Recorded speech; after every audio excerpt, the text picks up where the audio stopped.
Ahojte, detičky! Dovolte mi zoznámiť vás s Mojkáčikom Zajačikom a jeho mamkou, ktorá mu pomáha stať sa najlepším Mojkáčikom na svete. Vypočujte si ďalšiu rozprávku o tom, ako sa Mojkáčik naučil, prečo sa dávajú koníkom podkovičky.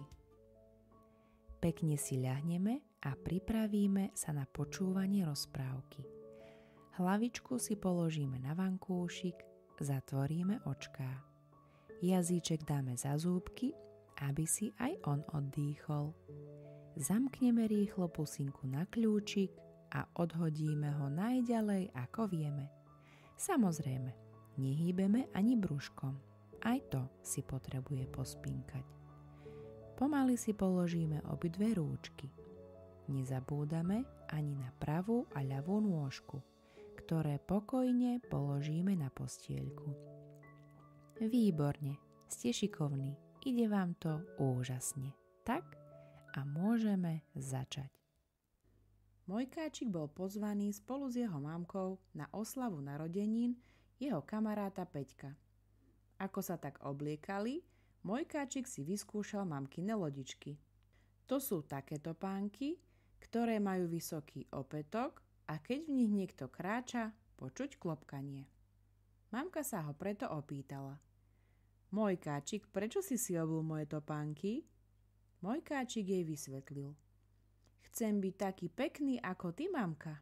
Mamka ho ale opravila, aby si každý obul svoje topánočky a mohli už ísť na oslavu. Mojkáčikov kamarát býval na okraji mesta v rodinnom dome. Jeho rodičia chovali koníky a preto sa mohli detičky na nejakom povoziť. Peťkov ocko ukázal všetkým, ako sa o koníka starajú. Najprv spolu načistili mrkvičku a jablčka.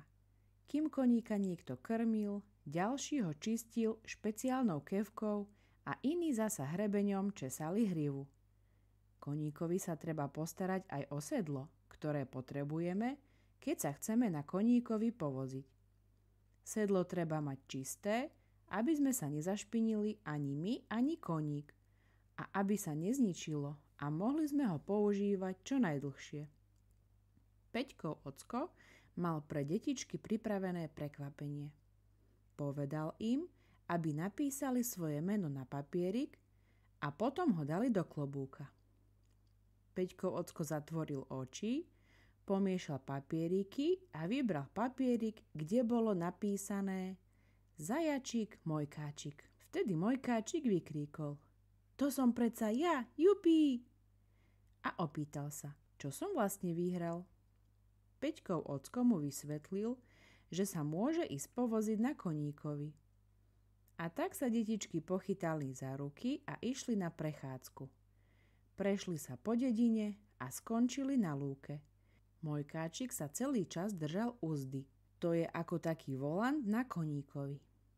Keď sa potiahne doprava, koník vie, že má ísť doprava. Keď sa potiahne doľava, koník pôjde doľava. Keď sa potiahne na obidvoch stranách a povie sa prr, koník zastane. Keď boli na lúke, boli tam aj iné koníky. Mojkáčik sa opýtal kamarátov, ktorý koník sa mu páči. Dievčatám sa páčili tie biele, lebo mali dlhú hrivu. Chlapcom sa páčili čierne, lebo boli rýchlejšie ako tie biele. Keď sa vrátili z prechádzky, Mojkáčikova mamka sa opýtala: Viete mi povedať, v čom je ten Peťkov koník iný ako tie, čo boli na lúke? Mojkáčik odpovedal: To je predsa ľahká otázka. Peťkov koník bol predsa hnedý a ostatné boli biele a čierne. Mamka odpovedala: Áno, správne. A ešte niečo okrem farby ste si všimli? Mojkáčik kývol plecami a povedal, že nič iné si nevšimli. Mamka im teda pomohla, keď sa opýtala: Pozrite sa, čo má tento koník na nohách. Mojkáčik odpovedal: Predsa kopítka. Ale to mali aj tie ostatné koníky na lúke. Mamka ich ešte naťahovala. A čo ešte? Skúste porozmýšľať. Detičky nevedeli odpovedať, keď ich v tom zavolal Peťkov ocko, aby mu išli pomôcť vyčistiť koníkovi podkovičky. Mojkáčik vykríkol: Podkovičky, to je to, čo náš koník mal a tie na lúke nemali. Mojkáčik pokračoval: Náš koník bol na oslave, rovnako ako ty, mamka, aby pekne klopkal.